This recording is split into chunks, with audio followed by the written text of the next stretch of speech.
Batid ng pamahalang lungsod ng Baliwag na sa bawat pagsulong ng kaunlaran ay hindi kailanman dapat isakripisyo ang kapakanan ng kalikasan. Liquid Waste Management. Bilang tugon dito, binuo ng pamahalang lungsod ang Manila Bay Task Force at ang Joint Inspection Assessment Team. Sila ang nagsasagawa ng regular na inspeksyon sa mga industrial na pabrika, komersyal na establishmento at mga kabahayan upang matiyak na sumusunod ang mga ito sa mga pamantayang pangkalusugan, pangkabuhayan at pangkapaligiran. Katuwang sa layunin ito ang Baliwag Water District sa pagpapatupad ng septage management na nakabatay sa umiiral na lokal na ordinansa para sa sanitasyon. Bahagi rin ng kampanya ang mga environmental awareness seminars sa ilalim ng Strategic Information, Education, and Communication Plan.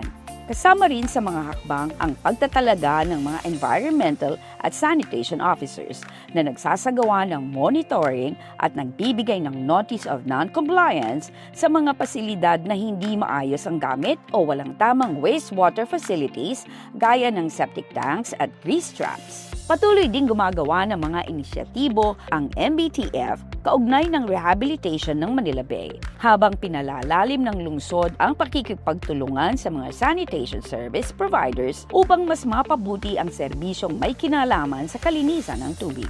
Regular na nagsusumite ang lungsod ng Liquid Waste Management Manila Bay Data Capture Form at nagpapatupad ng mga hakbang para sa mga kabahayang pribado, komersyal na establishmento at industrial na pabrika na hindi pa rin sumusunod sa mga alituntunin. Sa kabuuan, ang mga programang ito ay patunay na masigasig na pagsusumikap ng pamahalang lungsod ng Baliwag upang makamit ang isang malinis, maayos at ligtas na kapaligiran para sa lahat. Solid Waste Management. Kaugnay nito ang aktibong Solid Waste Management Board na binubuo ng mga kinatawan mula sa pamahalaan, barangay, kabataan, kababaihan at civil society ay nagsusulong ng mga hakbangin para sa responsableng pamamahala sa basura. Sa bisa ng aprobadong 10-year Solid Waste Management Plan at Strategic IEC Plan, na isusulong ang mga programang makakalikasang may matibay na suporta mula sa komunidad. Kinilala ang mga barangay na nagpamalas ng kahusayan sa Manila Bayaning Barangay Awards na patunay ng malawak na partisipasyon ng mga mamamayan sa pangangalaga ng kalikasan. Kasabay nito, mahigpit na ipinatutupad ng lungsod ang mga polisiya laban sa littering, open burning at illegal dumping. Pinalalakas rin ang segregation sa mga tahanan sa pamamagitan ng mga programang may insentibo tulad ng palit basura stores, palit basura sa paaralan, may load sa basura, vendor refill at aling tindera. Dagdag pa rito, mayroong Central Kalikasan Center at Barangay Kalikasan Center ang Baliwag na nilagyan ng mga makinarya upang tumulong sa waste diversion. Patunay dito ang EcoBrick Hub na matatagpuan sa Barangay Subic na gumagawa ng eco-bricks mula sa giniling na plastic at sachet. Samantala, regular ang pagsusubmite ng lungsod ng Solid Waste Management Data Capture Form at tuloy-tuloy na naaabot ang waste diversion targets nito.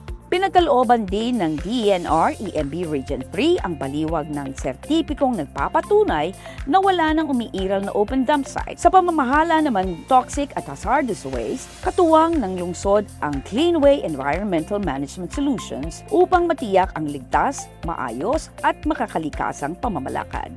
Informal settlers. Nagtalaga ang pamahalang lungsod ng Baliwag ng kinatawan upang mas matutukan ang pangangailangan ng mga informal settler families sa pamamagitan ng Local Resettlement Sheltering Unit.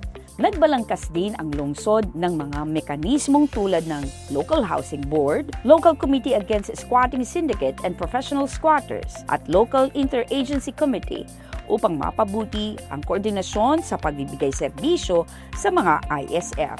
Mayroon ding malinaw na local shelter plan at relocation and resettlement action plan, partikular para sa mga naninirahan sa gilid ng mga patubig. Sa Baliwag, ang malasakit ay hindi lamang ipinahahayag. Ito ay isinasagawa sa bawat hakbang, programa at patakaran. Ito ay sa pamamagitan ng pamumunog magiliw, maaga, mahusay, maaasahan at magkakatuwang para sa kalikasan, para sa mamamayan at para sa isang mas maaliwalas at matatag na kinabukasan.